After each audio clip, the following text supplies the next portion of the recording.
Hello there, today we're taking a look at my top 6 most played games of 2025. First up, tied for 5th most played is Shh. This is a cooperative word game from the Paco Games line, and it's very clever how the designer is able to squeeze so many different kinds of games into these tiny packs of cards. This one involves you playing different cards and trying to spell words, and I've cooled on it a bit because I've noticed that as you play it, you eventually start using the same words because there's only so many combinations that can be made since there is just one copy of each letter. So it starts feeling a little bit stale, but I do think that it's mechanically very solid, but it ends up feeling a bit more like a puzzle and not necessarily a fun, creative spelling game. Next up, also in 5th, we have Dixit.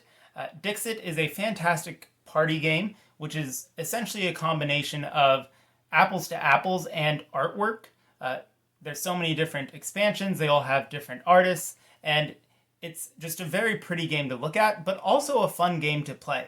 And it works great with all age groups and different skill levels. It's a very relaxing game to play, and you can also have a lot of very clever and fun kind of in-jokes as you play the game because you're giving clues and trying to have enough people guess it, but not everyone guess it.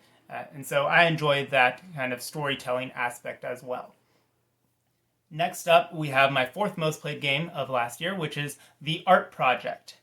The Art Project is a newer cooperative game, but it felt fresh to me.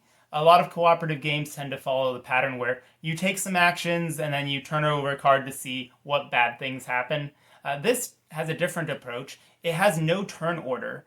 So you are collaborating and talking with your teammates to try and decide where each of you should go to recover these stolen art pieces. And there's also a really neat escalation mechanic built in where the more art that you recover, the stronger the opponent becomes. And I just like that balance. It makes for kind of a great structure as you play the game and a nice little arc. So that is Art Project. Next we have Nut, which is another game from the Paco Games line. This one actually makes use of the very long and skinny cards that the games use. So it does have a reason for being kind of awkwardly small. However, it works best as a 2-player game. With a 3-player game, it feels like there's not quite enough there. And I do wish it could go to 4 players, but again, that would require a bigger game. So this is one where I feel like it might be a little bit restricted by just the packaging and the constraints of having it fit into this tiny little card box. But I do enjoy it still, and again, I think it works best as a 2-player game. That is Nut.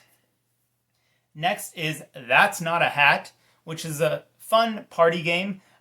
It's similar to Jenga in that there are no winners, there's just one loser.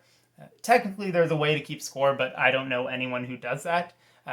It's a memory game where you take a card and then you pass it face down to the next person. And as the game goes, more cards get turned face down and passed around. And eventually someone says, here's a toaster, here's a ladder, here's a hat, here's a duck. And then at some point someone's going to say, hey, that's not a duck. And you'll flip the card over to see if it was in fact a duck. Or if it wasn't, and then that person loses essentially. So it sounds silly, but it is a lot of fun, and it's a great opener or kind of a cool down game, which I enjoy playing. That's Not a Hat. And last here is my most played game, which is 10. 10 is actually a game that I found at a thrift store. I saw the AEG logo, and the colors drew me in. It actually plays similar to No Thanks, except that it has auctions. You're trying to create runs of cards in the 4 suits, and there's wilds and other things you can bid on. But what makes it interesting is that the flow of the game is really determined by the order the cards are shuffled at the very beginning, because sometimes you'll go several turns without getting any income, and no one will have any money to bid, which means people are picking up cards for dirt cheap. And then other times, there'll be so much money going around that you get outbid by other players. So it's a very interesting dynamic, which helps it stay fresh after multiple plays.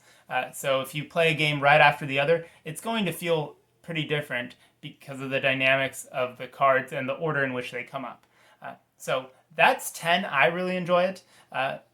And that is my top 5 most played games from last year. I did play about 30% of my collection, which is a little bit less than the year before, but that's fine. It wasn't necessarily a goal that I was working towards.